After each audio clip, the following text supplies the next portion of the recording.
কিরে, তোর টোর কেমন গেল? কটা মেয়ের থাপ্পড় গালে জমালি এবার, নাকি বোনাসের সাথে জুতাও ফ্রি পাইছাস? আবির অ্যাটিটিউড দেখিয়ে বলল, থাপ্পড় আর আমি? হাহ, আরে মাইয়ারা তো পারলে টমেটো সস লাগিয়ে খেয়ে ফেলে আমাকে। আমাকে টেনে টুনে ভাগ করে নিতে চায়। কত কষ্ট করেছে নিজেকে বাঁচিয়ে এনেছে তা আমি জানি। It's very tough bro. আর হ্যান্ডসাম যে কেন হতে গেলাম, হ্যান্ডসাম হয়ে ভাব করে ফেলেছে। হাসলো বিহান। জমিলা তখন বিহানের উদ্দেশ্যে বলল, বিহান বাবা, বৌমনি বাড়িতে কথা বলতে চাচ্ছে। আচ্ছা, আমি ফোন দিয়ে দিচ্ছি।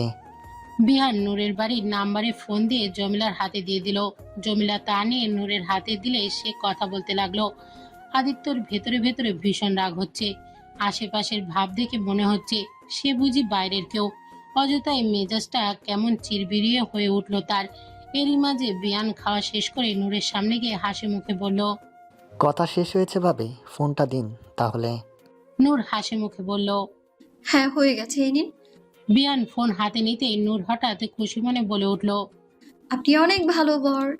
মুহূর্তে যেন উপস্থিত সবাই স্থির হয়ে গেল। আদিত্যের মুখের কাছে আনা খাবারের চামচ থেমে গেল সহসায়। মুখটা কঠিনতর ধারণ করলো হঠাৎই। আবি শুধু ভ্যাবলার মতো তাকে রইল। বিহানও ভীষণ অপ্রস্তুত হয়ে পড়ল নূরের এমন সম্বোধনে। অপ্রস্তুত হেসে বলল, ভাবি, কি বলছেন এসব? আমি বর? নূর নিজের মতো বলল, হ্যাঁ, আপনিই তো আমার বর। সেদিন না বিয়ে বিয়ে খেলা হলো আমাদের, আপনি আমাকে নিয়ে এলেন কেন এখানে? বিহান বুঝতে পারল নূরের কোনো ভুল ধারণা হয়েছে, তাই সে বলল, না না ভাবি, আপনি ভুল বুঝছেন। আমি আপনার বোন না, আমি তো আপনার ভাইয়ের মতো। নূর ঠোঁট উল্টে বলল। তাহলে আমার বর কে? আদিত্য চোখ মুখ এতক্ষণে ভয়ঙ্কর কঠিন আকার ধারণ করেছে। চোয়াল ফুলে শক্ত হয়ে গেছে। এই পর্যায়ে সে ঠাস করে উঠে দাঁড়িয়ে সামনের খাবারের প্লেট ছুঁড়ে ফেলে দিল জমিনে। অগ্নি মুখ করে প্রবাল বেগে তেড়ে গেল নূরের দিকে। বিয়ান কিছু বলার আগেই সে গিয়ে এক হাতে নূরের চোয়াল চেপে ধরল। ভয়ে নূর আটকে উঠল। মাথায় ক্রোধ চড়ে যাওয়ায় আদিত্য চোয়াল শক্ত করে বলল, আমি তোমার বর। এই সাদমান শাহরিয়ার আদিত্য তোমার বর, তোমার হাজবেন্ড, অন্য কেউ না। মাথায় ঢুকিয়ে নাও ভালো করে। আমি তোমার বর আর তুমি আমার বউ, শুধু আমার। বুঝতে পেরেছো? নূর এমনিতেই ভয়ে কাহিল, তার উপর এত শক্ত করে চোয়াল ধরায় ব্যথায় কেঁদে ফেলল সে। নূরের চোখে পানি দেখে রাগে পাগল আদিত্য হুঁশ এলো বোধহয়।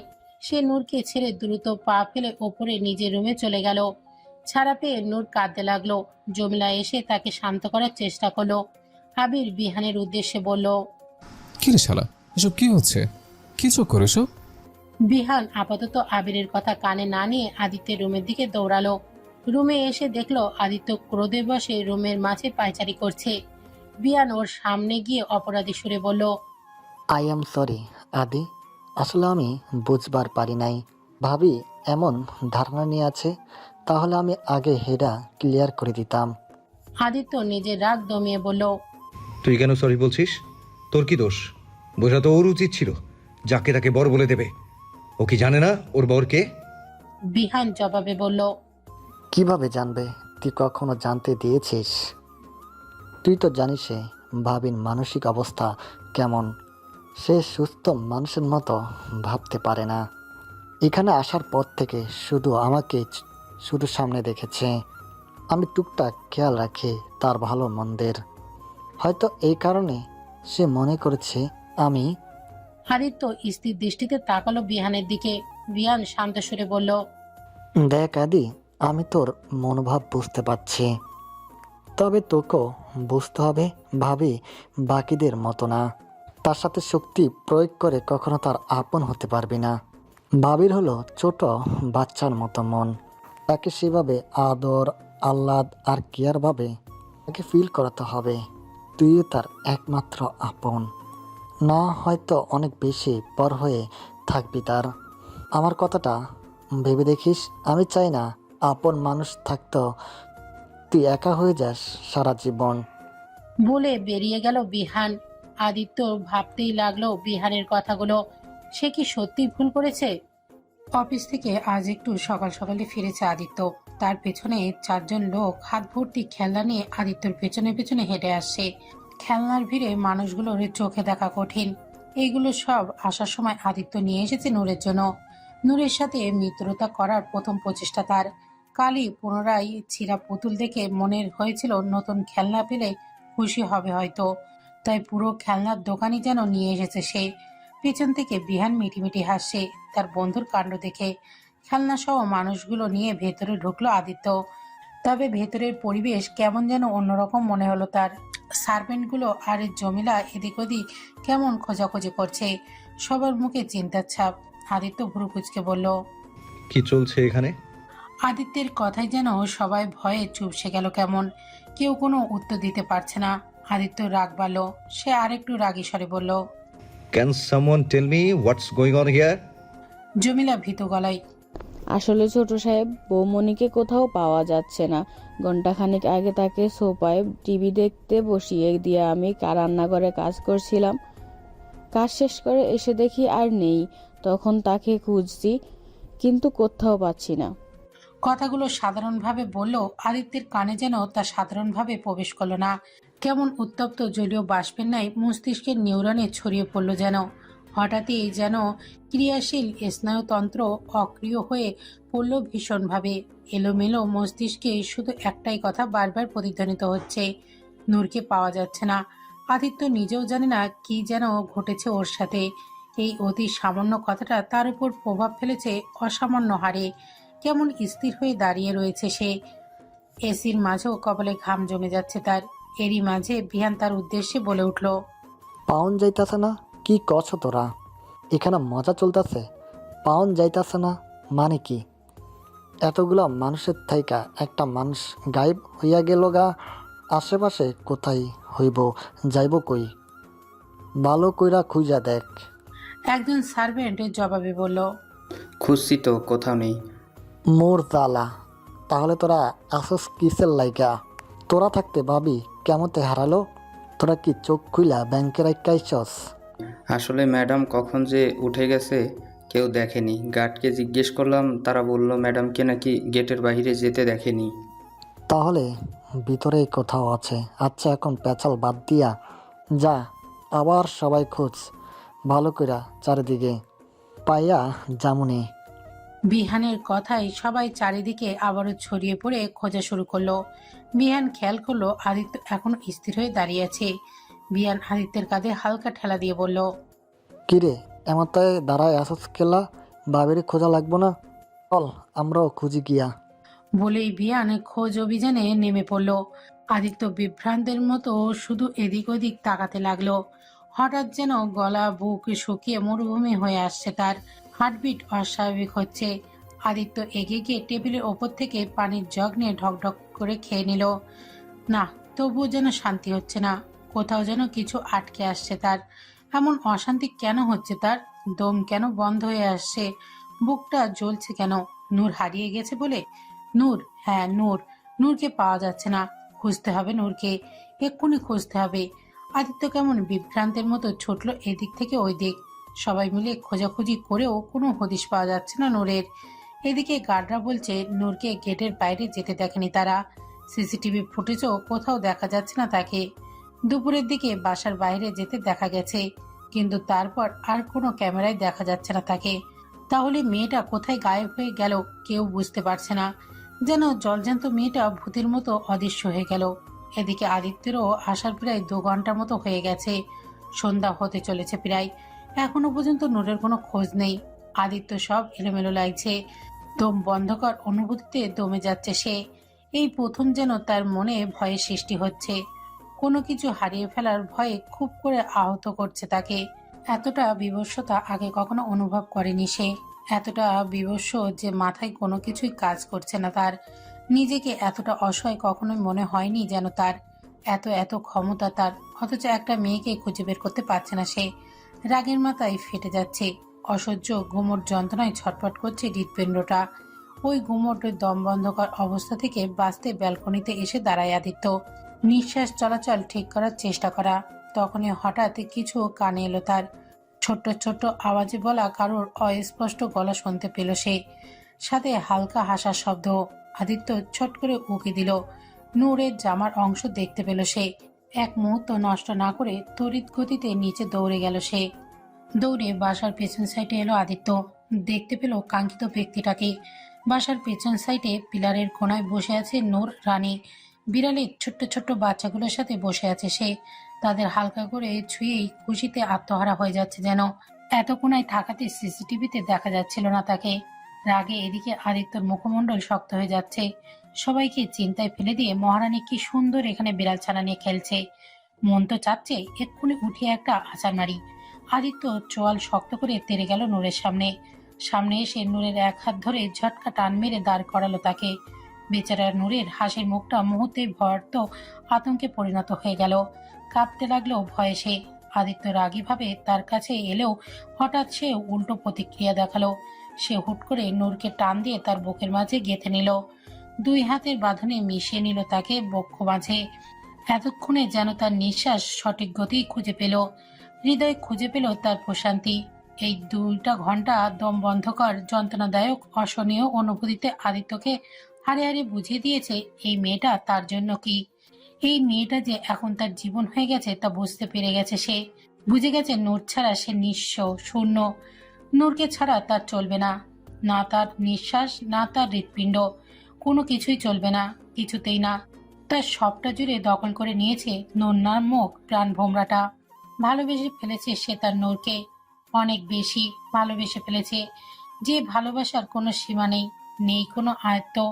নিজের অনুভূতি বুঝতে পেরে আদিত্যের ঠোঁটে এক অদ্ভুত হাসি রেখা ফুটল। এদিকে নূরে ভয়ে আত্মা উড়ে মহাকাশে চলে যাবার জোগাড়। আজকে রাক্ষসটা তাকে সত্যি সত্যি খেয়ে ফেলবে, তার জন্যই এইভাবে চেপে ধরেছে সে। নূর নিজেকে ছাড়ানোর চেষ্টা করছে। একসময় আদিত্য নিজের হাতের বাঁধন আগলা করলো, তবে পুরোপুরি ছেড়ে দিল না। 2 হাতে নূরের মুখটা ধরে তার কপালে কপাল ঠেকালো। নূরের ভীতু মুখটাতে চেয়ে হাসছে আদিত্য। এই হাসি তার নতুন অনুভূতির আগমনের খুশির বহিঃপ্রকাশ। নূরের নাকে নাক ঘষে হাসছে আদিত্য। বেচারা নূর কি আর বুঝলো আদিত্যের এই হাসির কারণ। সে তো অন্য কিছু ভাবছে রাক্ষসটা তাকে খাওয়ার খুশিতে এভাবে হাসছে। সে আরো ভয়ে নিজেকে আদিত্যের হাতের বাঁধন থেকে ছাড়ানোর চেষ্টা করলো, কিন্তু ছাড়লো না আদিত্য, বরং উল্টে পাজকলা তুলে নিল নূরকে। অবুঝ নূর ভয়ে এবার কেঁদেই দিল। হাত পা ছড়তে ছড়তে বলল, ছেড়ে দিন, আমায় এমন করবেন না। দেখুন, আমি আমি একদমই মজা না। আমার মাংস একেবারে তিতা। আমি খালি করল্লা খাই তো, তাই আমার মাংস, হাড় সব বিষের মতো তিতা। আপনার পেটে তিতা নষ্ট হয়ে যাবে পরে। আপনি বরং আমায় ছেড়ে দিন। তার বদলে আপনি আমাদের গ্রামের জমিলে খেয়ে ফেলেন। অনেক মোটা মাংস, অনেক বেশি পাবেন। পচা লোকটা আমরা আম পাড়তে গেলেই শুধু মারে। আপনি বরং তাকে খেয়ে ফেলুন। হ্যাঁ, ছেড়ে দিন আমায়। আদিত্য থেমে গেল, ভুরু কুঁচকে তাকালো নূরের মুখ পানে। তারপর হঠাৎ হো হো করে হেসে উঠল। জীবনে এই প্রথম বোধহয় এভাবে উচ্চস্বরে মন খুলে হাসলো আদিত্য। তারপর নিজেকে সামনে নিয়ে বলল, চুপ, না হলে সত্যি সত্যি খেয়ে ফেলবো। মুখে আঙ্গুল দাও। নূর ভয়ে ঝট করে ঠোঁটে আঙুল রাখলো। ভুলেও সে কথা বলবে না, মরার ইচ্ছা নেই আর। নূরের এমন ভঙ্গিমা দেখে আবারও হাসি পেল আদিত্যর। মেয়েটা সত্যি কিউটের ডিব্বা। আদিত্যের নিরামিষ অন্ধকার জীবনের আলো ছড়াতে এসেছে যেন, তার জীবনের এঞ্জেল। আদিত্য মাথা ঝুঁকে নূরের কপালে অধর ছোঁয়ালো। তারপর তাকে নিয়ে বাসার ভেতরে ঢুকলো। তাদের দেখে বাসার সার্ভেন্টগুলো হাঁ করে তাকিয়ে রইল, যেন পৃথিবীর অষ্টম আশ্চর্য দেখেছে তারা। তবে বিহানের ঠোঁটে হাসি। সে খুশি তার বন্ধুর জন্য, কারণ তার বন্ধু আজ জীবনে আসল খুশির উৎস পেয়ে গেছে। আদিত্য নূরকে নিয়ে সোজা নিজের রুমে গেল। রুমে এসে বিছানায় বসিয়ে দিল তাকে। বসিয়ে দিয়ে একটু সরে যেতেই নূর সুযোগ বুঝে দৌড় মারতে চাইল। তাই দেখে আদিত্য তৎক্ষণাৎ বলে উঠল, দাঁড়াও, কোথায় যাচ্ছ তুমি? নূর ভীতু কাঁদো কাঁদো গলায় বলল, জমিলার কাছে যাব। রাগ হলো আদিত্যর। বলতে ইচ্ছলো, জমিলা কি তোমার বর? কিন্তু এই অবুঝ মেয়ে সেসব কি আর বোধগম্য হবে? তাই সে বলে উঠল, এখন থেকে তুমি এখানেই আমার সাথেই থাকবে। এটাই তোমার আসল রুম। বোকা নূর বলে উঠল। তাহলে ওটা কি নকল রুম ছিল? আদিত্য দাঁতে দাঁত চেপে বলল। চুপচাপ বসো এখানে। আসল নকল সবই এখন এটাই তোমার। নূর এবার কাঁদো কাঁদো গলায় বলল, আমি এখানে থাকবো না, আমি জমিলার কাছে যাব। আদিত্য এবার একটু ধমকে সুরে বলল, চুপ, একদম কান্নাকাটি করবে না। এখানেই থাকতে হবে তোমাকে। আমার কথা না শুনলে আমি কি করব জানো তো? নূর বিড়বিড় করে মুখ ভেঙে বলল, কি আর করবেন, খেয়ে ফেলবেন, রাক্ষস যে। বিড়বিড় করে বলল। আদিত্য ঠিকই শুনতে পেল, মনে মনে হাসলো সে। বলল, হ্যাঁ, ঠিকই বলেছ, আমি রাক্ষস। আমার কথা না মানলে খেয়ে ফেলবো একদম। যাও, চুপচাপ গিয়ে বিছানায় বসো। আমি তোমার খাবার নিয়ে আসছি, এখন থেকে তোমার কাজও আমি দেখব। অন্য কারো কাছে তুমি যাবে না। নূরের ভয়ে কলিজা জমে গেল। কি বলে লোকটা, এখন আমাকে এই রাক্ষসটার সাথে থাকতে হবে? ভয়ে নূর ঠিকমতো কাঁদতেও পাচ্ছে না। আদিত্য নূরের খাবার নিয়ে এসে নূরকে খাইয়ে দিতে চাইলো। নূর প্রথমে না করলেও আদিত্যের ভয়ে শেষে খেতে বাধ্য হলো। নূর খাচ্ছে আর ভাবছে, রাক্ষসটা তাকে খাওয়ার আগে মোটা তাজা করার জন্য তাকে এইভাবে খাওয়াচ্ছে। কিভাবে বাঁচবে সেই রাক্ষসের হাত থেকে? খাওয়া শেষে এবার ঘুমানোর পালা এলো। এবারও তো ভয় আরো বাড়ছে নূরের। সে এই রাক্ষসের সাথে একা কিভাবে থাকবে? ভয়ে জড়সড় হয়ে সোফায় গুটিসুটি মেরে বসে রইল নূর। আদিত্য বলল, রাত হলেও ঘুমাবে না? ওখানে বসে আছো কেন? বিছানায় আসো। নূর ভীতু গলায় বলল, আমি এইখানেই থাকবো, বিছানায় শুই না আমি। গ্রামেও তো আমাকে মাটিতে পাটি পেতে শুতে হতো, তাই বিছানায় ঘুম আসে না আমার। আদিত্য বুঝলো জোর করে কাজ হবে না, নূরের মন জয় করতে হবে তাকে। সে তখনকার আনা খেলনাগুলো দেখালো নূরকে। বড় বড় টেডি বিয়ারগুলো দেখিয়ে বলল, এই দেখো, তোমার জন্য কত সুন্দর সুন্দর পুতুল এনেছি। ওই পচা পুতুল দিয়ে আর খেলতে হবে না, এগুলো দিয়ে খেলবে। নূর তখন বলে উঠল, কেন? আমার পুতুল ফেলে দিব কেন? ও আমার বন্ধু না? আমার পুরনো বন্ধু পুরনো হয়ে গেলে কি কেউ ফেলে দেয় নাকি? ও আমার সাথেই থাকবে। অবুঝ নূর কথাটা অতটা না বুঝেই বললেও আদিত্যর মনে ঠিকই দাগ কেটে গেল কথাটা। বুঝতে পারলো নূরের ভালোবাসা নিঃস্বার্থ নিষ্পাপ। সামান্য একটা পুতুলকে কতটা ইমোশনাল দিয়েছে। এই জন্যই তো মেয়েটা তাকে এতটা মুগ্ধ করে। এমন নিষ্পাপ নিঃস্বার্থ ভালোবাসা এই স্বার্থপর পৃথিবীতে কেউ দিতে পারে না। আদিত্য যেন লোভ হচ্ছে, নূরের ভালোবাসা পাওয়ার লোভ, নূরের মনে তার জন্য জায়গা পাওয়ার লোভ। তবে আদিত্য জানে তা খুব একটা সহজ হবে না। নিঃস্বার্থ ভালোবাসা পাওয়াই যে এত সহজ না। তবে আদিত্য হার মানবে না। একদিন সে ঠিকই এই মনে নিজের জন্য একটু জায়গা করে নেবেই। অনেকক্ষণ ধরে বসে আছে, কিন্তু নূর বিছানায় আসছে না। আদিত্য কতভাবে তাকে ডাক দেওয়ার চেষ্টা করেছে, কিন্তু আসছেই না।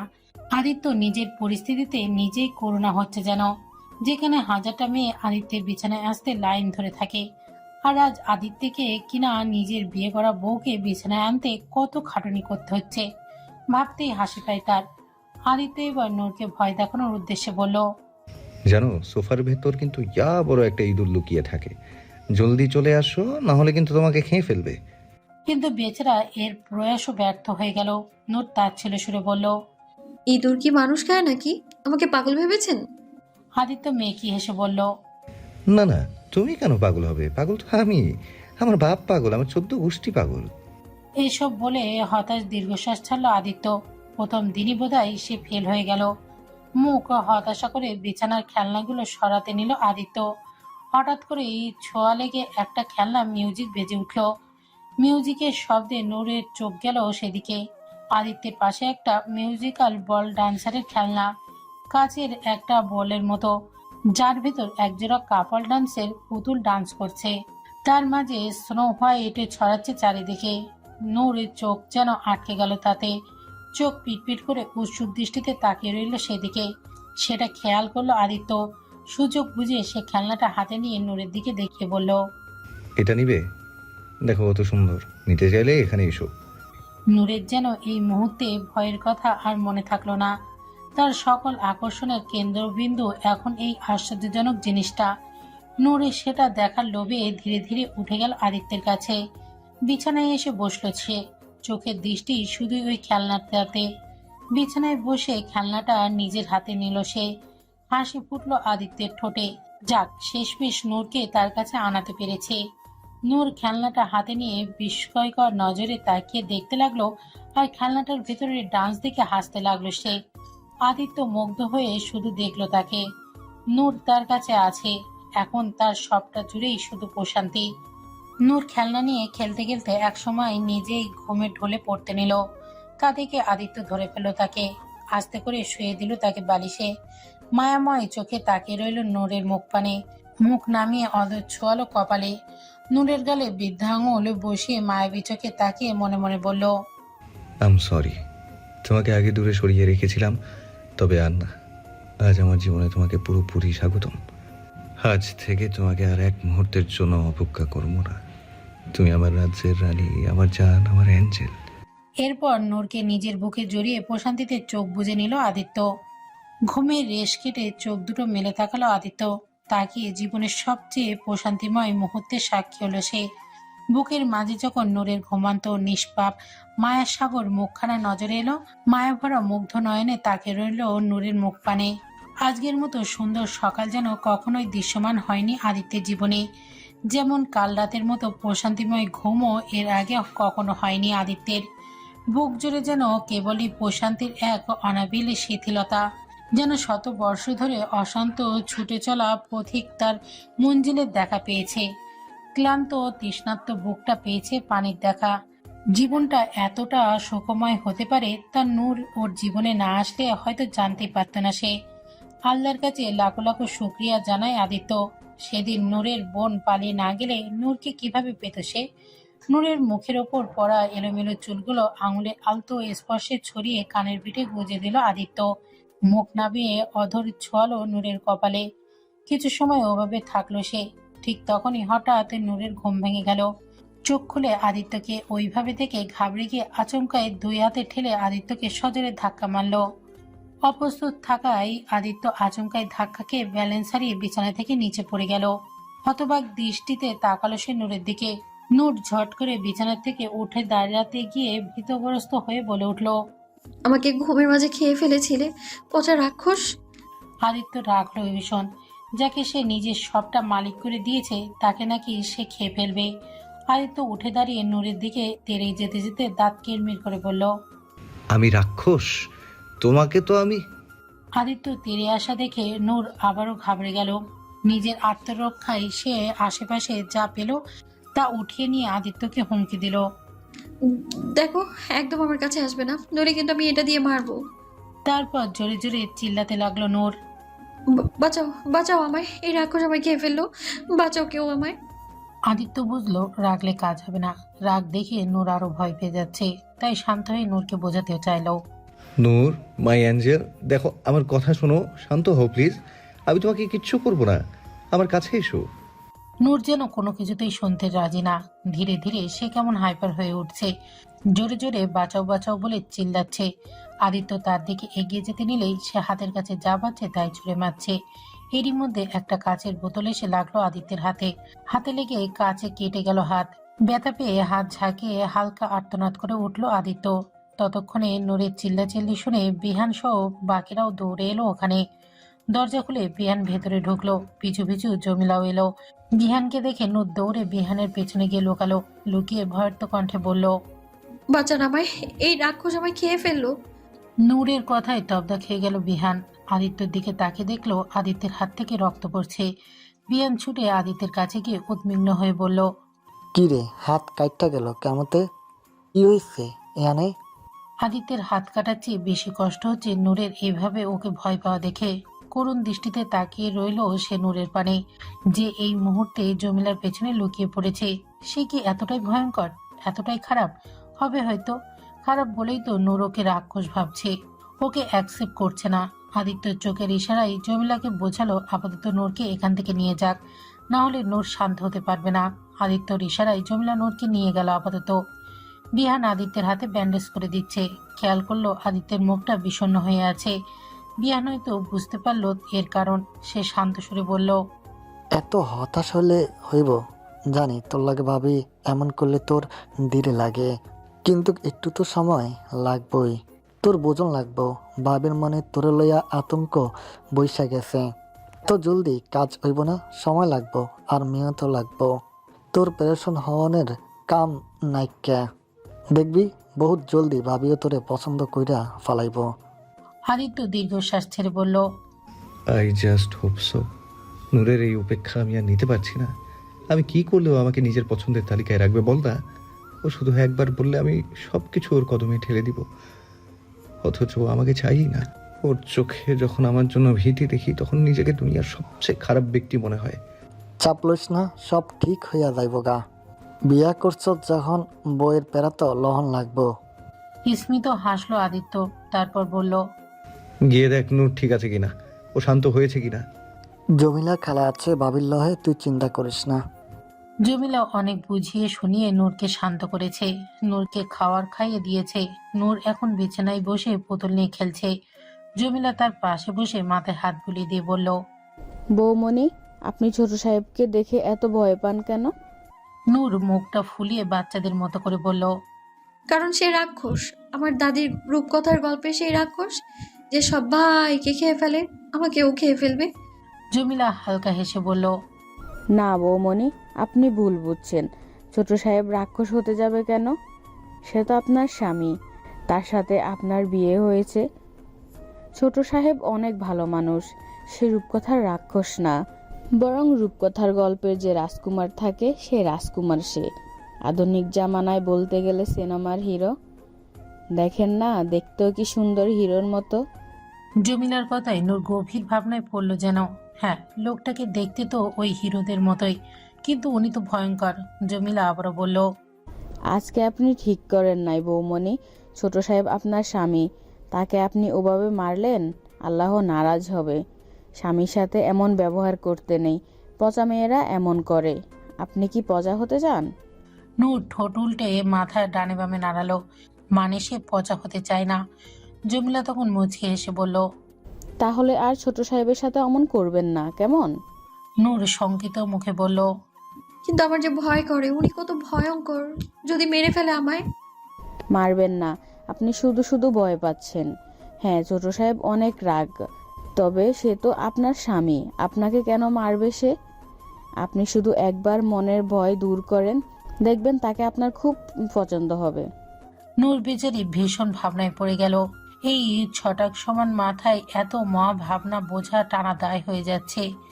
আবির এসেছে দুপুরের দিকে আদিত্য অফিসে, তাই এতক্ষণ নূরের সাথে আড্ডা দিয়ে এখন লিভিং রুমের সোফায় টান টান হয়ে শুয়ে আছে। গিটার বুকের ওপর রেখে টুংটাং আওয়াজ তুলছে তাতে। ঠিক তখনই দরজা দিয়ে এক সুন্দরী রমণীর আগমন ঘটল। সে এগিয়ে এসে বলল, এক্সকিউজ মি। আবির চোখ তুলে তাকালো। যথারীতি সুন্দরী রমণী দেখা মাত্রই তার ঠোঁটে বাঘা হাসি ফুটল। ঠাস করে উঠে দাঁড়ালো সে, মেয়েটির দিকে হালকা ঝুঁকে ফ্ল্যাটিং ভঙ্গিতে বলল, আগে কারেন্ট তো হতে দাও, তারপর এক্স করো। মেয়েটি ভুরু কুচকে বলল, sorry. Don't be. By the way, আপনার সুন্দর মুখে সুন্দর নামটা যদি বলতেন। জি। Wow, what a unique name. জি। না না, আমার নাম জিনা, আমার নাম Mithila. Hi Mithila, Abir, single. Abir single? Single আবার কারোর সারনেম হয় নাকি? এটা সারনেম না, সিঙ্গেল আমার স্ট্যাটাস। আবির দুঃখিত ভঙ্গিতে বলল, জানেন, আমি পুরো 3 ঘন্টা 25 মিনিট 30 সেকেন্ড ধরে সিঙ্গেল আছি। এ দুঃখ সহজে বলেন? দুঃখে আমার গেঞ্জি ছেড়ে যাচ্ছে। আমি এত সিঙ্গেল হয়ে গেছি, এত সিঙ্গেল হয়ে গেছি যে আমার জুতো সিঙ্গেল হয়ে গেছে। এটা রাখেন, এক পায়ে শুধু জুতো আছে। আমার দুঃখ দেখে নিশ্চয় আপনারও কষ্টে মুখে আটা মতো ঝরে যাচ্ছে। কষ্ট পেন না, আপনি আছেন তো, নিশ্চয়ই আমার কষ্ট দূর করবেন, তাই না? যত যাই হোক, আমার মতো একটা হ্যান্ডসাম কিউট ছেলেটাকে নিশ্চয়ই আপনি কষ্ট পেতে দেবেন না। মিথিলা এবার তবদা খাওয়ার ভঙ্গিতে বলল, এক্সকিউজ মি, কি আবল তাবল বলছেন? আমি এখানে মিস্টার আদিত্যর সাথে দেখা করতে এসেছি। কেএস গ্রুপের বসের সেক্রেটারি আমি। বস আমাকে পাঠিয়েছেন মিস্টার আদিত্যকে একটা ডিলের ব্যাপারে বলতে। ডিলটা কনফিডেন্সিয়াল, তাই বাসায় এসে কথা বলতে বলেছেন। আবির একগাল হেসে বলল, আরে, আমি তো আপনার মিস্টার আদিত্য। আসুন, আমরা রুমে গিয়ে ডিল ডিসকাস করি, কেমন? এখানে অনেক ডিস্টারবেন্স হবে। ও, আপনি mister Aditya? Hello sir, nice to meet you. বলেই মেয়েটা হ্যান্ডশেকের জন্য হাত বাড়ালো। আবির মেয়েটার হাত ধরে বলল, আরে, হ্যান্ডশেক করে এসব বিদেশিদের ঢং, আমরা তো দেশি, আর দেশিরা করে কোলাকুলি।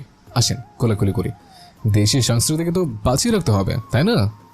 বলেই আবির মেয়েটাকে জড়িয়ে ধরতে গেলে মেয়েটা বিভ্রান্ত হয়ে একটু সরে যায়। ঠিক তখনই বিহান এসে উপস্থিত হয় সেখানে। ওদের দেখে বলে, কি হইতাছে এখানে? আর এই মায়াটা কেডা?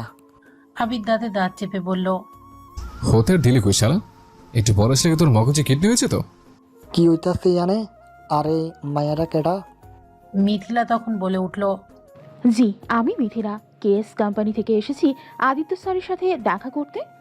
ও আচ্ছা, মাগার আদিত্য অফিসে এখন? মিথিলা বিস্মিত কণ্ঠে বলল। অফিসে মানে? তাহলে উনি কে? উনি তো বললো উনি মিস্টার আদিত্য। আবির বেচারা ধরা খেয়ে নিজের মুখ লোকাতে এদিক ওদিক চোরের মতো তাকাতে লাগলো। বিহান ভুরু কুচকে কতক্ষণ তাকে রইল আবিরের দিকে, তারপর হঠাৎই হো হো করে হেসে দিয়ে বলল, হ, হাসাই কোশ্চেন। ও হচ্ছে আদিত্য আর আমি শাহরুখ খান। আর এটা হলো গিয়া পাকিস্তান প্লেস। আর এটা পৃথিবী না, মঙ্গল গ্রহ। বলেই আবারও হাসতে লাগলো বিহান। মিথিলা ভ্যাবাচাকা খেয়ে বলল, মানে? আরে ম্যাডাম, হলো গিয়া এ হালাই কোনো আদিত্য ফাদিত্য না। আরে ও তো আদিত্যর বাসার জারুদারেরও যোগ্যতা না। আদিত্য দয়া কইরা ওরে বন্ধু কইরা রাখছে, না হলে বেচারা পাগল ছাগলেরে সবাই উষ্টা মারে। মিথিলা এবার একটু ভয় পেয়ে আবিরের থেকে দূরত্ব বজায় রেখে সরে দাঁড়িয়ে বিস্ময় ভরা কণ্ঠে বলল, কি বলেন? উনি পাগল? খালি না, একেবারে বদ্ধ পাগল। ওর পাগলামি খালি সুন্দরী মায়াগর দেখলেই পারে। সুন্দরী মায়াগর দেখলে ওর মগজ পেটের ভিতরে ঢুকা যায়, কিডনি ঢুকে যায় ফুসফুসের ভিতরে, পুরাই কেমিক্যাল মিক্সার হইয়া জায়গা। তখন ওর কোনো হুঁশ থাকে না। বলেন কি?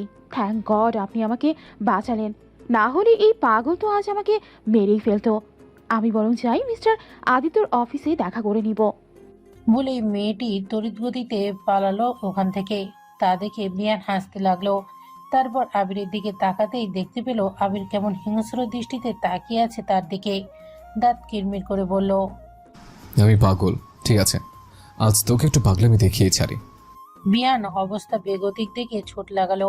তবে আবিরেও ছাড়ার পাত্র নয়, দৌড়ে ধরে ফেললো তাকে। বিহানকে সোফার উপর চেপে ধরে ক্ষিপ্ত সুরে বলল, আমি পাগল? হার আমি দেখ এখন কেমন লাগে। সকাল সকাল আমার ডেট নষ্ট করে দিলি। বিহান হাসতে লাগলো। এক পর্যায়ে আবির ক্লান্ত হয়ে বিহানকে ছেড়ে দিয়ে সোফায় গা এলিয়ে বসে পড়ল। বিহানও আরাম করে বসে বলল, তুই কি ফিটা হস না? আর কত ভাই, একটার উপরে অন্তত টিক্কা দা। আবির পকেট থেকে সিগারেট বের করতে করতে বলল, এখানে কি ভোট চলছে নাকি যে একটার উপরে সিল মেরে দিব?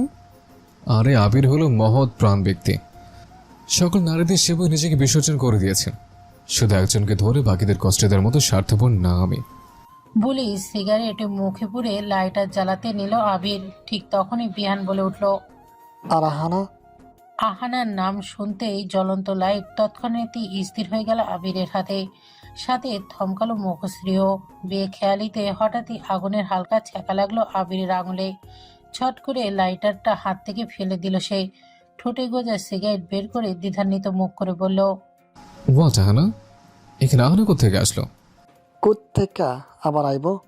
আহানা তো বহুত আগে থেকে আইসাই বৈশা আছে তোর কলজার ভিতরে। তা ওর সাথে এমতে করবি তুই? কি বলতে বলছিস? এই জন্যই তোর কই সস্তা মাল খাইস না। আর আমাকে বললে আমি তোর দামি বিদেশে খাওয়াইতাম, এখন ভুলভাল বকছিস। আচ্ছা, আমি ভুলভাল বকতাছি, ঠিক আছে। একখান কাম করি, তোর তো আর ইন্টারেস্ট নাই আহানার প্রতি। ভাবতেছি আমি বিয়ে করে ফেলাই আহানারে। বিয়ের বয়সে তো হইয়া গেছে, আর আহানা তো দেখতে লাহান চাঁদের মতো। ভাল লাগে আমার। আবির এবার জল শক্ত করে তাকালো বিহানের দিকে। চোখ ভীষণ তপ্ত। তা দেখে বিহান বাঁকা এসে বলল, কিরে এমতে তাকাস কেলা? খাইয়া হালাবিনি? তোর আবার রাগ টাগ হইতাছে না তো আমার কথায়? আবির দাঁতে দাঁত পিষে উঠে দাঁড়ালো। সামনে টি টেবিলে সজোরে একটা লাথি মেরে হন হন করে বেরিয়ে গেল সে। তার যাওয়ার পানে তাকিয়ে বিহান স্মিত হেসে বলল, পাগলা। রাত তখন 9টা পার হয়েছে। নূর এখনো পর্যন্ত জমিলার কাছেই আছে।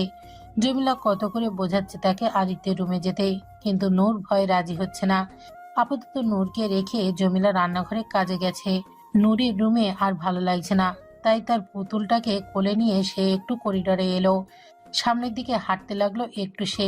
হাঁটতে হাঁটতে এক সময় খেয়াল করলো সে আদিত্যের রুমের সামনে চলে এসেছে, যেখানে কাল রাতে এসেছিল ওই লোকটার সাথে। খেয়াল হতেই ভয় শুরু হয়ে যায় তার মনে। সে শক্ত হয়ে দাঁড়িয়ে উল্টো করে দ্রুত চলে আসতে পা বাড়ায়, কিন্তু হঠাৎই কিছু চোখে পড়ে যায় তার, যার দরুন তার বাড়ানো কদম থেমে যায়। আদিত্যের রুমের দরজা হালকা খোলা ছিল। সেখান থেকে ভেতরে দেখতে পায় নূর। দেখতে পায় আদিত্য বিছানায় বসে আছে খালি গায়ে। তার পিঠে বড় একটা ক্ষত দেখা যাচ্ছে, তাজা ক্ষতের দাগ। আদিত্য তার ক্ষততে হয়তো মলম লাগাতে যাচ্ছে, কিন্তু ভালো করে হাত পৌঁছাচ্ছে না। হাতে সে ব্যান্ডেজটাও রক্তে ভিজে উঠেছে, যেখানে সকালে আঘাত করেছিল নূর। আদিত্যকে এভাবে দেখে অবুঝ নূরের মনে অপরাধ জাগলো যেন। জমিলার তখনকার কথা মনে পড়ে গেল তার। সে কি সত্যি সত্যি পচা মেয়ে হয়ে গেছে? কিন্তু নূর তো পচা হতে চায় না। নূর দ্বিধান্বিত মাঝে হালকা ভীতু মনেই ধীরে ধীরে এগিয়ে গেল রুমের ভেতর। আদিত্য তখনও নিজের আঘাতে মলম দেওয়ার প্রয়াস করে যাচ্ছে। শত্রু গ্যাংয়েদের সাথে আজ ফাইট করতে হয়েছে তাকে। শত্রুপক্ষ তো বরাবরের মতোই উপকাত করে দিয়েছে সে, তবে ফাইটে তারও একটু আঘাত লেগেছে। নূরের দেওয়া আঘাতের স্থানে আবারও নতুন করে আঘাত লেগেছে, আর পিঠে একটু লেগেছে। যদিও চাইলে ডক্টর দেখাতে পারত, তবে এই সামান্য কারণে ডাক্তার দেখানো আদিত্যের কাছে সিলি মনে হয়। আর হাতের এই ক্ষততে সে কাউকে হাতই লাগাতে দিবে না। এটা ওর অ্যাঞ্জেলের দেওয়া প্রথম ক্ষত। এখানে অন্য কারোর হাত দেওয়ার অনুমতি নেই, তাই নিজেই নিজেরটা করবে সে। তবে হাত পৌঁছাতে না পারায় একটু অসুবিধায় পড়ল সে। ততক্ষণে নূর আদিত্যের পেছনে এসে দাঁড়িয়েছে। আদিত্যের এমন স্ট্রাগল দেখে কেমন মায়া হলো তার। সে বলে উঠল। কি হয়েছে তোমার? তড়িৎ গতিতে পেছনে ফিরে তাকালো আদিত্য। নূরকে এখানে দেখে অনেকটাই বিস্ময় কাজ করলো তার চকিত নজরে। যেন তার বিশ্বাসই হচ্ছে না নূর নিজে থেকে এখানে ওর কাছে এসেছে। সে তো ভেবেছিল নূর বোধহয় আর ওর রুমে আসবেই না। আদিত্যর চোখের পাতা কেমন চিকচিক করে উঠল।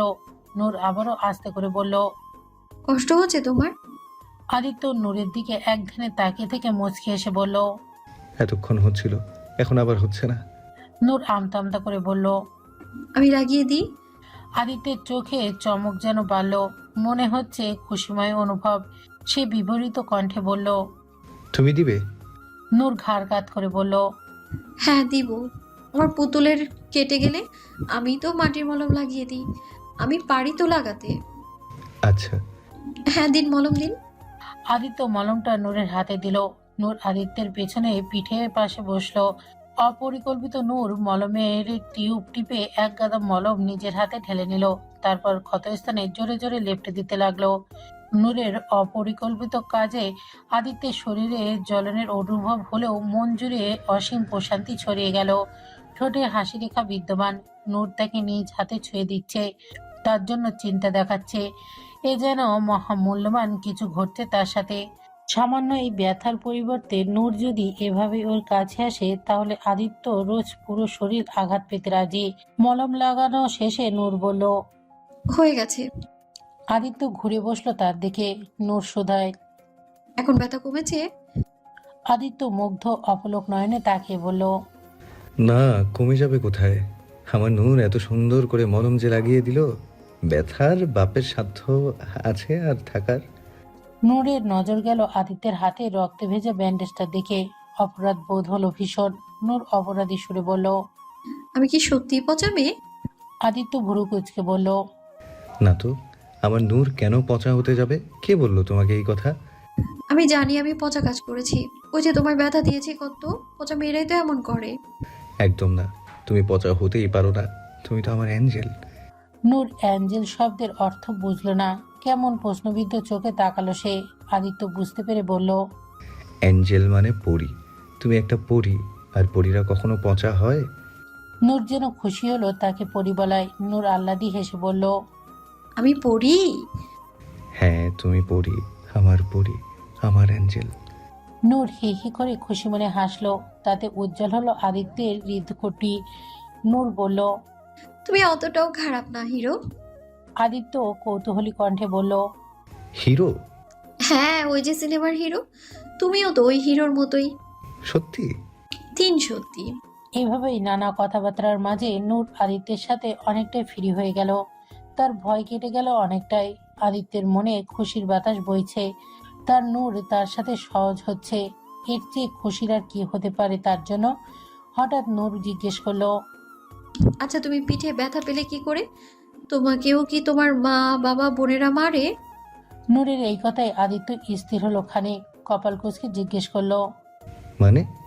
হ্যাঁ, ওই যে আমাকে যেভাবে মারতো সবাই, আমি পাগল তো, তাই ওরা মারে আমায় সবাই ধরে। আদিত্যের বুকের মাঝে মোচড় দিয়ে উঠল, চোখের পাতায় ছেয়ে গেল ব্যথিত ছায়া। সে ছট করে নূরকে টান দিয়ে বুকের মাঝে গেঁথে ফেললো, দুই হাতে আষ্টেপৃষ্টে জড়িয়ে ধরে বলল, আর কেউ মারবে না তোমাকে, কখনো না। তোমার উপর আর কোনো প্রহারের হাত আমি উঠতে দিব না। তোমাকে আমার এই ছোট্ট রাজ্যের রানী করে রাখবো, যেখানে কেউ তোমাকে আঘাত করতে পারবে না। শুধু ভালোবাসা আদরে ভরিয়ে দেবো তোমাকে। আর হ্যাঁ, তুমি পাগল না, ওই ফালতু কথাটা আর বলবে না। তুমি আমার পরী, আমার অ্যাঞ্জেল। আদিত্যর এভাবে জাপটে ধরায় প্রথমে একটু ভয় পেয়ে যায় নূর, তবে ধীরে ধীরে কেমন যেন ভয় কেটে যায় তার। আদিত্যের কথার মর্ম বুঝতে অক্ষম সে, তবুও কেন যেন ভালো লাগলো লোকটার কথাগুলো। তার বুকে হৃদস্পন্দনের ধ্বনি শুনলেও যেন ভালো লাগছে তার। আজ সবই ভালো লাগছে তার। ঘুম ভেঙে চোখ মেলে তাকাতেই বিশাল একটা চমক পেল নূর। চোখের সামনে বাস্কেটের মাঝে ছোট্ট সুন্দর একটা বিড়ালছানা দেখতে পেল। তা দেখে প্রফুল্ল চিত্তে ছট করে উঠে বসল সে, চোখে মুখে খুশিময় চমক। বিড়ালছানাটা সেদিনের ওই বাসার পেছনে, তাও চিনতে সময় লাগলো না তার। খুশিতে আমোদিত কণ্ঠে সে বলল, ও মা, তুই তুই এখানে কি করে এলি? কি সুন্দর দেখাচ্ছে তোকে। পছন্দ হয়েছে তোমার? হঠাৎ আদিত্যের কণ্ঠ শুনে পেছনে ঘুরে তাকালো নূর। আদিত্য বসে আছে তার পেছনে, যেন নূরের এই খুশির মুখটা দেখার জন্যই অপেক্ষা করছিল সে। কাল রাতে আদিত্যের কাছে ঘুমিয়েছিল নূর, তাও কোনো কৌশল ছাড়াই। নূর নিজের ইচ্ছাতেই আদিত্যের সাথে কথা বলতে বলতে একসময় ঘুমিয়ে পড়েছিল। আর আদিত্য তার বুকে পেয়েছিল আবারও সেই অনাবিল প্রশান্তি। তার অ্যাঞ্জেলকে বুকে নিয়ে আরও একটা প্রশান্তময় রাত পার করেছে। তাই তো সকাল সকাল নূরের মুখে হাসি ফোটাতে এই বিড়ালছানা ধরে এনেছে সে। যদিও এসবে আদিত্যের ভীষণ অ্যালার্জি, তবে এখন সে তার নিজের কিছুই নেই। নূরের খুশির জন্য সব পারবে সে। আদিত্য মুচকি এসে বলল, কি হলো বলো, পছন্দ হয়েছে? নূর বিস্মিত ভরা কণ্ঠে বলল, এটা তুমি এনেছো? হ্যাঁ, তোমার জন্য। খুশি হয়েছো তুমি? নূর প্রশস্ত হাসি উপহার দিল আদিত্যকে, উৎসাহী কণ্ঠে বলল, অনেক খুশি হয়েছি। তুমি একদম রাখোস না, তুমি তো অনেক ভালো একটা হিরো। নূরের খুশির আলো উজ্জ্বল হলো যেন আদিত্যের হৃদয় ভুবন। আদিত্য হালকা হেসে বলল, আচ্ছা, তাহলে হিরো তোমাকে গিফট দিল, এখন তুমিও তাকে প্রতিদানে কিছু দাও। রিটার্ন গিফট দিতে হয়, বুঝেছো? মানে ফিরতি উপহার দিতে হয়। তাহলে হিরোকেও খুশি হয়ে কিছু দাও। নূর ঠোঁট উল্টে মলিন মুখ করে বলল, কি দেব তোমায়? আমার কাছে তো কিছু নেই, শুধু এই পুতুলটা ছাড়া। সব উপহার দিতে টাকা বা জিনিস লাগে না। এসব ছাড়াও তুমি চাইলে অনেক বড় কিছু দিতে পারো। নূরের চিন্তাগ্রস্ত মুখ করে বলল। কি দিতে পারি? আদিত্য নূরের মুখের সামনে ঝুঁকে বলল, এই তোমার মিষ্টি ঠোঁট দুটোর ছাপ আমার গালে লাগাতে পারো, সেটাও অনেক বড় উপহার। তাই এটাও উপহার হয় বুঝি? হয়তো। আমার জন্যই তো এটাই বেস্ট উপহার। আচ্ছা, এই নাও। অতঃপর নূর তার অধর ছোঁয়ালো আদিত্যের গালে। আবেশে মোহিত হলো আদিত্যের মঞ্জিল। জীবন বুঝি এত সুখের হয়? নূর মানেই তার সুখের সাম্রাজ্য। চুমু দেওয়ার পর নূর বলল, এই যে দিয়েছি, এখন খুশি? আদিত্য প্রাপ্তিময় হেসে নূরকে এক হাতে টেনে বুকের মাঝে জড়িয়ে নিয়ে বলল, আমার অ্যাঞ্জেল থাকা মানেই আমার খুশির ভান্ডার। সবসময় এভাবেই থাকিস আমার কাছে, কখনো ছেড়ে যাস না আমাকে। নূর আদিত্যের বুকের মাঝ থেকে বলে উঠল। কিন্তু আমাকে তো এখনই যেতে হবে। আদিত্য ছট করে নূরের মাথা সামনে ধরে কপাল কুঁচকে বলল, যেতে হবে মানে? কোথায় যেতে হবে? বাথরুমে যেতে হবে, আমার বাথরুম পেয়েছে তো। আদিত্য শব্দ করে হেসে উঠল। হাসতে হাসতে নূরের কপালে কপাল ঠেকিয়ে বলল, তুই সত্যি একটা জাদুর ময়না পাখি। নূর ওয়াশরুম থেকে ফ্রেশ হয়ে বেরিয়ে এলো। এতদিনে সব শিখে গেছে, এখন আর বাথরুমে যেতে কাউকে লাগে না তার। জমিলা নূরের সব জিনিসপত্র আদিত্যের রুমে এনে দিয়ে গেছে সকালবেলা। যদিও জিনিসপত্র বলতে নূরের একটা ব্যাগ শুধু, যাতে ওর কিছু জামা কাপড় আছে শুধু। নূর ওয়াশরুম থেকে বেরিয়ে আসলে আদিত্য খেয়াল করলো নূরের জামা এক জায়গায় ছিঁড়ে গেছে। আদিত্য তা দেখে বলল, এটা তো ছিঁড়ে গেছে, এটা পরেছো কেন? আরে তাতে কি হয়েছে? আমি তো এর চেয়েও কত ছেঁড়া জামা পরে থাকতাম, এতে কিছুই হয় না। আর তাছাড়া সব জামাই এমন প্রায়। আদিত্যের এই মুহূর্তে নিজের উপর তীব্র পরিমাণ রাগ হচ্ছে। রাগে ইচ্ছা করছে নিজেকে চাবুকের ঘাত করতে। সে নিজের বইয়ের প্রতি এতটুকু খেয়াল রাখতে পারেনি। কেমন স্বামী সে! যার জন্য সবকিছু উজাড় করে দিবে, তারই সামান্য প্রয়োজনের খবর নেই তার। আদিত্য নূরের কাছে এসে নূরের গালে হাত রেখে অপরাধী চোখে তাকিয়ে বলল, আম সরি অ্যাঞ্জেল, এবারের মতো মাফ করে দাও, আর কখনো এমন ভুল হবে না। নূর বুঝতে না পেরে বলল, কি ভুল হবে না? কিছু না, ওসব ছাড়ো। আজ আমরা শপিংয়ে যাব, আবার অ্যাঞ্জেলের সব জিনিসপত্র কিনে আনবো। সত্যি আমার শপিংয়ে নিয়ে যাবেন? কিন্তু আমাকে তো কেউ নেয় না। আমি কত যেতে চাই, কিন্তু কেউ নেয় না। আমি নিয়ে যাব তোমাকে। আমার অ্যাঞ্জেল যা চাইবে তাই হবে এখন থেকে। চলো এখন নিচে গিয়ে নাস্তা করে নাও, তারপর যাব আমরা। আচ্ছা। আদিত্য নূরের হাত ধরে নিচে নিয়ে এলো। নূর রোজগারের মতো নিচে বসতে চাইলো, কিন্তু আদিত্য বসতে দিল না। সে বলল, এখন থেকে তুমি চেয়ারে বসে খাবে, নিচে বসে খেতে হবে না। কিন্তু আমি তো টেবিলে খেতে পারি না। তাতে কি হয়েছে?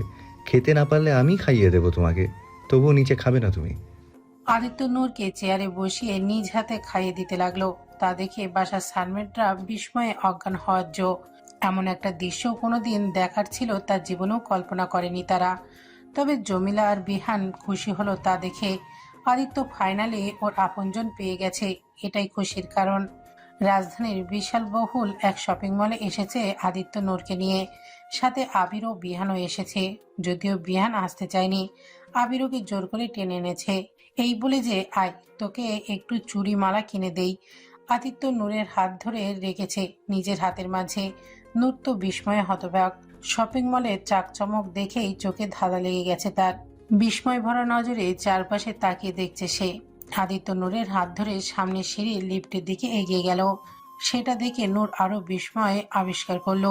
সিঁড়ি একা একাই চলছে, কি অদ্ভুত ব্যাপার। আদিত্য নূরকে নিয়ে সিঁড়িতে পা দিতে নিলেই নূর ভয় পেয়ে বলল, না না, আমি এটাতে উঠবো না। এটাতে চান্দু মিয়ার নানির ভূত আছে। দেখেন না, একা একাই চলছে। আমাদের গ্রামে চান্দু মিয়ার নানির ভূত রাতের বেলা একা একাই নৌকা চালাতো। সেই ভূত এইখানেও চলে আসছে। ড্রামাবাজ আবির তখন আতঙ্কি হওয়ার ভঙ্গিতে বলে উঠল, ও মাই গড, ভূত! আদিত্য আমার ভূতের মলে নিয়ে এলি? এই ছিল তোর মনে? না হয় মাঝে মধ্যে একটু একটু তোর পকেট মেরে খাইতাম, তাই বলে এভাবে বলে নিবি তুই? এমনটা করতে পারলি? দুঃখে কলিসে ডায়রি হয়ে যাচ্ছে আমার। বিয়ান পাশ থেকে বলে উঠল, আরে সমস্যা কিসের? বুতনিদের সাথে ইচ্ছা মতন প্রেম প্রীতির আসর বসাবি। তোরে পাইয়া বুতনিবাসীরাও খুশি হইয়া দেব গা। এমনিতে তোর লাইগা বুতনি গোষ্ঠীরে ঠিক আছে। খাপে খাপ মাইন কার বাপ। এদের কথায় আদিত্য বিরক্ত হয়ে বলল। চুপ করবি তোরা? যেখানে সেখানে শুরু হয়ে যাস। তারপর নূরের উদ্দেশ্যে বলল, ভয় নেই অ্যাঞ্জেল, এখানে কোনো ভূত টুত নেই। এটা একটা মেশিন শুধু, আমি আছি না। আসো আমার সাথে, ভয় পেও না। নূর তাও ভয় পাচ্ছে। আদিত্য এক হাতে নূরকে জড়িয়ে ধরে বলল, ভয় নেই, এসো আমার সাথে। নূরকে ধরে সিঁড়িতে পা রাখলো আদিত্য। নূর ভয়ে আদিত্যকে শক্ত করে ধরে আছে। আদিত্য শার্ট খামচে ধরেছে সে। আদিত্য নূরের ভয় কমাতে বলল, দেখো কিচ্ছু হচ্ছে না, এই যে উঠে যাচ্ছি আমরা।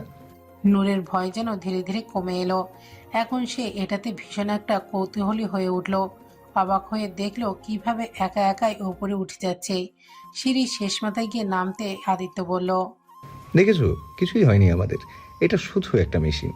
নূর যেন ভীষণ রকম উৎসুক হলো। সে বলল, আমরা আবার একটু উঠি এটাতে। এখন? পরে আবার নামার সময় উঠবো তো। আমি এখনই উঠতে চাই, উঠি না। আচ্ছা বাবা, ঠিক আছে চলো। আদিত্য নূরকে নিয়ে আবারও সিঁড়িতে উঠল। এবার আর ভয় পেল না নূর। আদিত্যকেও এবার আর ধরল না সে, বরং উল্টো বিস্ময়কর খুশি হচ্ছে সে। এভাবে একবার নেমে আবারও উঠল ওরা। নূর এবার খুশি মনে হাততালি বাজিয়ে সিঁড়ির ওপর লাফাতে লাগলো। ওপরে উঠে আবারও জেদ ধরল সিঁড়িতে ওঠার। আদিত্য পড়ে গেলে এক বিপাকে। এই মেয়ে তো এখানে সারাদিন কাটিয়ে দেবে। নূর এবার একাই উঠে বলল। মা আনন্দে বারবার উঠছে আর নামছে সে। আদিত্য বেচারা করুণ মুখ করে দাঁড়িয়ে আছে। আবির বিহানের উদ্দেশ্যে বলল, যা এখন বালিশ নেয়, ভাবি সিঁড়ি বিলাস করার মাঝে ঘুম হয়ে যাবে মনে হচ্ছে। নূর এবার ওপরে আসলে আদিত্য তাকে ধরে আটকে দিয়ে আদরে সুরে বলল, নূর মাই অ্যাঞ্জেল, অনেক মজা করেছো। এখন একটু শপিং করে নিই প্লিজ। দরকার হলে এই সিঁড়ি আমি বাসায় লাগিয়ে দিব, তুমি সারাদিন চড়ে বেরিও, কেমন? এখন চলো দয়া করে। সত্যি? তিন সত্যি। আচ্ছা চলো তাহলে। হাফ ছেড়ে বাঁচলো বেচারা আদিত্য। নূরকে নিয়ে অনেক কেনাকাটা করলো আদিত্য।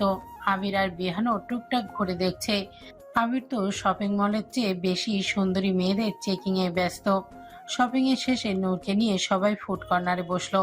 হঠাৎ আদিত্যের একটা জরুরি ফোন আসলো। নেটওয়ার্ক না পাওয়ায় আদিত্য একটু উঠে গিয়ে অন্যদিকে গিয়ে কথা বলতে লাগলো। নূর জুস খাচ্ছিল। তখনই ওর চোখ আবারও একটা বিস্ময়কর বস্তুতে পড়ে। এবারের বিস্ময়টা যেন আরো বিশাল। নূর দেখলো সামনের ছোট্ট ঘরটার মধ্যে মানুষ ঢুকছে, তবে বের হচ্ছে অন্য মানুষ হয়ে। এটা দেখে তো নূর আশ্চর্যিত হয়ে গেল পুরো।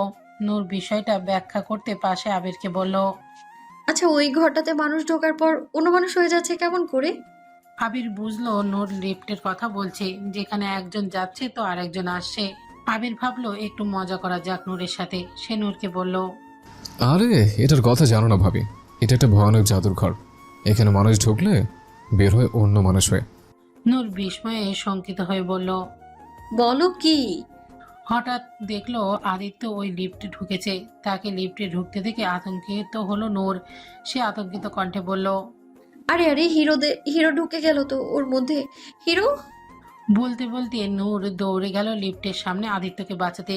কিন্তু ততক্ষণে লিফটের দরজা বন্ধ হয়ে গেছে। নূর ভীষণ ভয় পেয়ে গেল। আবিরদের উদ্দেশ্যে বলল, এখন হিরোর কি হবে? কি আর হবে, হিরো এখন জিরো হয়ে বের হবে, মানে অন্য কেউ হয়ে বের হবে। দেখো এক্ষুনি বের হবে। পরপরই লিফট খুললে অন্য লোক বেরিয়ে এলো। লোকটা বের হতেই নূর তার হাত ধরে ফেললো। চিন্তাগ্রস্ত কণ্ঠে বলল, হিরো, এটা কি হয়ে গেল? এত কালো হয়ে গেলে কিভাবে তুমি? হিরো থেকে পুরো ডিপজল হয়ে গেছো। এখন কি হবে? তুমি কিভাবে ঠিক হবে? লোকটা ভ্যাবাচাকা খেয়ে গেল পুরো। হতভম্ব কণ্ঠে বলল, আরে ম্যাডাম, কি বলছেন এসব? আমার আবার কি হয়েছে? আর আমাকে কেন ধরে রাখছেন? ছাড়ুন। আবির নূরের কানে কানে বলল, চেহারা পাল্টানোর সাথে সাথে আচার আচরণও পাল্টেছে ভাবি। দেখো না, আমাদের চিনছেই না। নূর গভীর চিন্তাগ্রস্ত কণ্ঠে বলল, ও তাই? তাহলে এখন কি করব? কিভাবে ঠিক করবে হিরোকে? আর ওই যে দেখো সামনে একটা দোকান, ওখানে পুরান মালের বদলে নতুন মাল দেয়। ওখানে গিয়ে বলো এটাকে নিয়ে তোমার ব্র্যান্ড নিয়ে নতুন হিরোকে দিতে। তাই? আচ্ছা, নিয়ে যাচ্ছি তাহলে। বলেই নূর লোকটাকে ওই দোকানের দিকে টেনে নিয়ে গেল। লোকটা যেন পুরোই হতবিহ্বল ওদের কাজে কর্মে। সে নূরের কাছ থেকে নিজের হাত ছাড়ানোর চেষ্টা করে বিভ্রান্ত মুখে বলল, আরে হচ্ছেটা কি এসব? কোথায় নিয়ে যাচ্ছেন আমাকে? ছাড়ুন বলছি।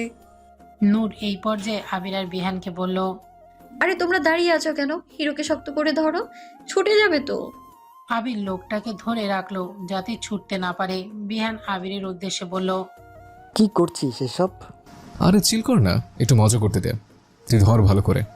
আবির আর বিহান মিলে লোকটাকে দুপাশ থেকে শক্ত করে ধরলো।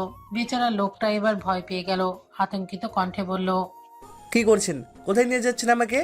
দেখুন, ছেড়ে দিন আমাকে প্লিজ। আমার গার্লফ্রেন্ড আমার জন্য ওয়েট করছে। প্লিজ ছাড়ুন।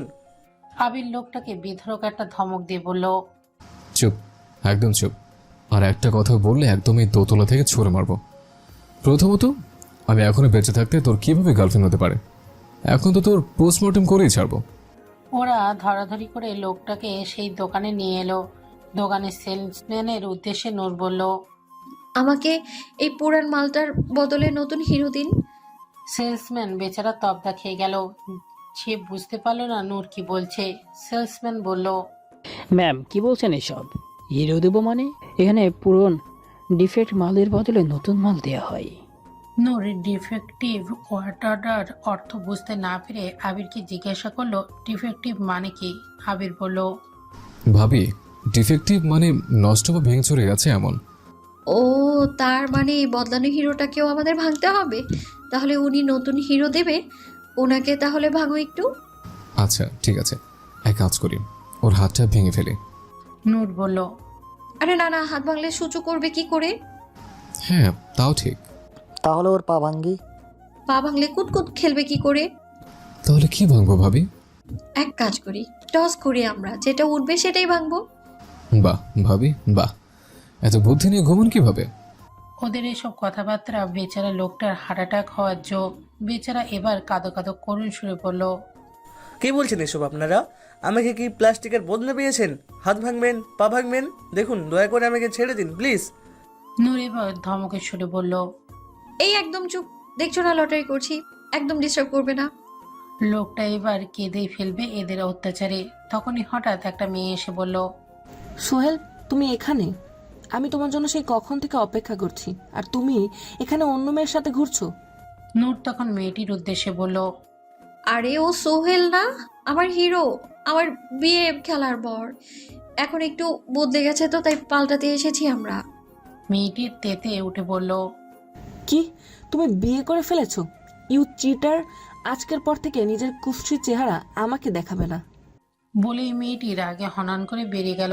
লোকটা তখন আরো জোরে জোরে ভ্যাবা করে কাঁদতে লাগলো। কাঁদতে কাঁদতে বলল, এত টাকা খরচ করে একটা গার্লফ্রেন্ড পটিয়েছিলাম, তা চলে গেল। এসব নাটকের মাঝে আদিত্য সেখানে এসে উপস্থিত হলো। এসব দেখে ভুরু কুচকে বলল, কি হচ্ছে এসব এখানে? তোরা এখানে কি করছিস? আদিত্যকে দেখে নূর খুশি হয়ে তার কাছে দৌড়ে গিয়ে বলল, আরে হিরো, তুমি তো দেখছি ঠিকই আছো। ঠিক আছি মানে? আমার আবার কি হবে? অবস্থা বেগতিক হবে বুঝতে পেরে আবিদ চেপাগুলি খুঁজে পালানোর চেষ্টা করলো। আদিত্য তা দেখেই বলে উঠল। এই দাঁড়া, এসব কাণ্ড তোরই তাই না? আবিদ তৎক্ষণাৎ দুনিয়ার সবচেয়ে ইনোসেন্ট মুখটা বানিয়ে ফেললো, যেন এইমাত্র ভূমিষ্ঠ হলো পৃথিবীতে। ফিসেল হেসে বলল, কি আমি সব করতে পারি নাকি? আমার 3 পুরুষে আমার কাজ করতে পারে না। তুইও না, ভোলা ভালো ভাইয়া সবসময় খালি আমার বকস। যা, খেলবই না আর। বলেই আবির ন্যাকা ভঙ্গি করে অন্যদিকে চলে গেল। আদিত্য স্মিত হেসে বলল। ড্রামাবাজ। নূর খুশি মনে আদিত্যকে বলল, ভালো হয়েছে তুমি এসেছো। তুমি আর যেও না ওই জাদুর ঘরে। আদিত্য মুস্কি এসে বলল। আমি আমার অ্যাঞ্জেলকে ছেড়ে কোথাও যাব না। আদিত্য নূরের হাত ধরে বেরিয়ে এলো দোকান থেকে। শপিং শেষে ফিরতে নিলেই হঠাৎ নূর কাউকে দেখে উৎসুক কণ্ঠে ডেকে উঠল। আরে ঝুমু! নূরের ডাকে আদিত্য কৌতূহলী হয়ে তাকালো নূরের তাকানো বরাবর। দেখলো সামনে একটা সেলস গার্লসকে ডাকছে ও। আদিত্য প্রশ্নবিদ্ধ চোখে তাকিয়ে বলল, তুমি চিনো ওকে? নূর বলল, আরে ও ঝুমু, আমার বোন। নূর দৌড়ে এগিয়ে গেল মেয়েটার দিকে। আদিত্যও গেল ওর সাথে। নূর মেয়েটির কাছে এসে বলল, আরে ঝুমু, তুই এখানে? নূরের ডাকে মেয়েটি এবার ফিরে তাকালো। নূরকে দেখে তারও চোখে মুখে বিস্ময়। সে বিস্ময় চোখে তাকিয়ে বলল, পাগলি, তুই এখানে কি করছিস? আদিত্যর ভীষণ রাগ হলো নূরকে এইভাবে পাগলি বলে ডাকায়। নূর খুশি মনে বলল, আরে আমি তো এখানে হিরোর সাথে এসেছি। এই যে হিরো, আমার বিয়ে খেলার বর। নূরের কথাই ঝুমুর হতবাক চোখে তাকালো আদিত্যের দিকে। কিছুক্ষণ তাকিয়ে দেখলো যেন কোনো অবিশ্বাস্য কিছু দেখেছে। তারপর বলল, আপনি কি সত্যিই পাগলির হাজব্যান্ড? আদিত্যর চোয়াল শক্ত করে বলল, ফার্স্ট অফ অল, ওর একটা নাম আছে, সেই নাম ধরেই রাখবেন। অ্যাকচুয়ালি নামও না, আই থিঙ্ক আপনি ওর ছোট বোন, তাই আপু বলে ডাকবেন। একবার বললাম, বারবার বলবো না। আর হ্যাঁ, আমি নূরের হাজব্যান্ড সাদমান শাহরিয়ার আদিত্য। ঝুমুরের মুখ কেমন কালো ছায়ায় ছেয়ে গেল, কারণ সে বুঝতে পারলো সেদিন এই লোকটার সাথেই তার বিয়ে হওয়ার কথা ছিল, যে এখন ওর বোনের হাজবেন্ড হয়েছে। ঝুমুর কিছুটা কালো মুখ করেই বলল, আম সরি, আসলে সেদিন। ঝুমুরের কথার মাঝে থামিয়ে দিয়ে বলল, that doesn't matter to me. In fact that's the best thing happen in my life. ঝুমুরের মুখটা যেন আরো বেশি কালো হয়ে গেল। নূর বলল, এই ঝুমুর, চল না আমাদের সাথে। আমাদের অনেক বড় বাড়ি, তোকে দেখাবো, চল। আদিত্য নূরের উদ্দেশ্যে বলল, নূর, উনি এখানে চাকরি করছেন, এভাবে হঠাৎ করে যেতে পারবেন না, অন্য সময় আসবেন। আদিত্য বিহানকে ডেকে বলল, বিহার, ওনাকে আমাদের বাসার ঠিকানাটা দিয়ে দাও, সময় করে আসবে নূরের সাথে দেখা করতে। এরপর নূরের হাত ধরে বলল, অ্যাঞ্জেল, চলো, এখন আমাদের যেতে হবে। নূর যেতে যেতে ঝুমুরের উদ্দেশ্যে বলল, আমাদের বাড়িতে আসিস ঝুমু, অনেক মজা হবে। ঝুমুর জোরপূর্বক হাসলো শুধু। আদিত্য নূরকে নিয়ে চলে গেল। ঝুমুর চেয়ে রইল তাদের যাওয়ার পানে। দেখলো আদিত্য ওদের সেই পাগলিকে কেমন রাজরানীর মতো মাথায় করে রেখেছে। তাদের পেছনে দুজন বডিগার্ড এক গাদা শপিং ব্যাগ উঠিয়ে নিয়ে যাচ্ছে। খুশির ঝলক নূরের চোখে মুখে। এটা তো হয়তো তারও হতো, যদি সে ভুল ডিসিশন না নিত। দেখতে দেখতে প্রায় মাস পেরোতে চলল আদিত্য নূরের বিবাহিত সময়কাল। নূরের আবহে আদিত্যের ভুবন রংধনুর 7 রঙের চেয়েও রঙিন। তার আধারে ঘেরা একাকিত্বের জীবনে যেন নূরময় আলোয় আলোকিত হয়ে গেছে। প্রশান্তিময় আবেশে ভরে উঠেছে আনাচে কানাচে। আগে এই বাড়িটা শুধু একটা কংক্রিটের ইমারত বই আর কিছুই ছিল না, তবে এখন এটা শোকের বালিধারা হয়েছে। সারাদিনের কর্মব্যস্ততার শেষে যখন আদিত্য বাসায় ফিরে নূরের হাসি মাখা নিষ্পাপ মুখটা দেখে, তখন আকাশ ভেঙে যেন তার সব প্রশান্তি শীতল বর্ণ হয়। জীবন বুঝি এতদিনে জীবিত মনে হচ্ছে তার। অন্যদিকে নূরও এই কয়েকদিনে আদিত্যের সাথে পুরোপুরি মিশে গেছে। আদিত্য এখন সবচেয়ে পছন্দের ব্যক্তিতে সামিল হয়ে গেছে। হবে নাই বা কেন? আদিত্যের অসামান্য যত্ন আর ভালোবাসায় নূর কিভাবে বা তাকে পছন্দ না করে থাকতে পারে? এখন তো আদিত্যকে ছাড়া ভালোই লাগে না। সে যতক্ষণ অফিসে থাকে ততক্ষণ নূরের সময় কাটে না। যদিও আদিত্য প্রতি 30 মিনিট পর পরই ফোনে কথা বলে নূরের সাথে। নূর অন্য আলাদা ফোন কিনে দিয়েছে, সে কিভাবে ফোন দেখতে হয় সেটাও শিখিয়ে দিয়েছে। আর নূরও সেটা পেয়ে একটু পরপরই আদিত্যকে ফোন করে। আদিত্য হাজার ব্যস্ততা হলেও নূরের ফোন কখনোই মিস করে না সে। নূর ফোন করে দুনিয়ার হাবিজাবি পেঁচাল পারবে আর আদিত্য হবে তার একমাত্র অনুগত শ্রোতা। এইভাবে কাটছে তাদের খুশিময় প্রহরগুলো। অফিস থেকে মাত্র ফিরেছে আদিত্য। গাড়ি পার করে দ্রুত বাসার দরজার দিকে এগিয়ে গেল সে। আজকাল যত দ্রুত সম্ভব সে বাসায় চলে আসে। প্রাণভোমরাকে বেশিক্ষণ না দেখে যে মন ব্যাকুল হয় তার, তাই তো যত জলদি পারে কাজ শেষ করে চলে আসে সে। আর আসার সময় রোজ নূরের জন্য কিছু না কিছু গিফট নিয়ে আসে। সেটা পেয়ে নূরের মুখে খুশি ভাসে। সেটাই আদিত্যের সর্বোচ্চ উপার্জন। সাথে বোনাস হিসেবে নূরের কাছ থেকে রিটার্ন গিফটও পেয়ে যায় সে। নূর এখন সেটা নিজে থেকেই দেয়। আজও তাই নূরের জন্য কিছু নিয়ে এসেছে আদিত্য। দরজায় এসে বেল বাজালেই একটু পরে জমিলা এসে দরজা খুলে দিল। জমিলাকে দেখে হালকা বিভ্রান্ত চোখে তাকালো আদিত্য, কারণ রোজ এই টাইমে নূর নিজেই দৌড়ে আসে। আদিত্যর গাড়ির হর্ন শুনেই সে দৌড়ে এসে দরজার কাছে, কিন্তু আজ তাকে না দেখে একটু কপাল কুঁচকালো আদিত্য। আর জমিলাকে জিজ্ঞেস করলো, নূর কোথায়? বৌমনি তো রুমে আছে, দুপুরের পর থেকে আর বের হয়নি। একবার গিয়ে দেখলাম শুয়ে আছে, তাই আর ডিস্টার্ব করিনি। আদিত্যের কপালে চিন্তার ভাঁজ পড়লো। হালকা উদ্বিগ্ন স্বরে সে বলল, এখনো শুয়ে আছে? শরীর খারাপ করেনি তো? আচ্ছা, আমি দেখছি। আদিত্য দ্রুত পায়ে নিজের রুমের দিকে এগোলো। তবে রুমে ঢুকে নূরকে কোথাও দেখতে পেল না। ওয়াশরুমেও নেই। ব্যালকনির দিকে যেতে যেতে আদিত্য নূরের নাম ধরে ডাকতে ডাকতে বলতে লাগলো, নূর, মাই অ্যাঞ্জেল, কোথায় আমার পরিটা? দেখো তোমার জন্য কি এনেছি। কিন্তু ব্যালকনিতেও নূরকে না দেখে আদিত্যের উদ্বেগ মাত্রা বাড়ল। সে রুমের ভেতরে এসে দরজার দিকে যেতে লাগলো নূরকে খুঁজতে। হঠাৎ গুনগুন করে হালকা কান্নার সুর কানে এলো আদিত্যের। পা থেমে গেল আদিত্যের। এদিক ওদিক তাকিয়ে সে এই সুরের উৎস খুঁজতে লাগলো। তার মনে হলো কাবাডের কোণা থেকে আসছে শব্দ। আদিত্য সেদিকে এগিয়ে গেল। কাবাডের কোণায় নজর যেতেই আটকে উঠল সে। শরীরের সমস্ত লোমকূপ দাঁড়িয়ে গেল তার আতঙ্কে। কাবাডের কোণায় নূর জড়সড় হয়ে বসে আছে, কাঁদছে আর কাবাডের সাথে নিজের মাথা নিজেই ঠকছে। মাথা বাড়ি খেতে খেতে কপাল ফেটে রক্ত বের হয়ে গেছে, তবুও বাড়ি দিয়েই যাচ্ছে সে। নূরের এমন ভয়ানক দৃশ্য দেখে আদিত্যের হৃৎপিণ্ড কেঁপে উঠল, যেন জীবনের সবচেয়ে ভয়াবহ দৃশ্য দেখেছে। নূরের জন্য আনা গিফটটা ঠাস করে পড়ে গেল হাত থেকে। আতঙ্কিত কণ্ঠে আদিত্য উত্তেজিত হয়ে উচ্চস্বরে নূর বলে এক ছুটে গিয়ে বসলো নূরের সামনে। দুই হাতে নূরের মাথাটা ধরে কম্পিত আতঙ্কিত কণ্ঠে বলল,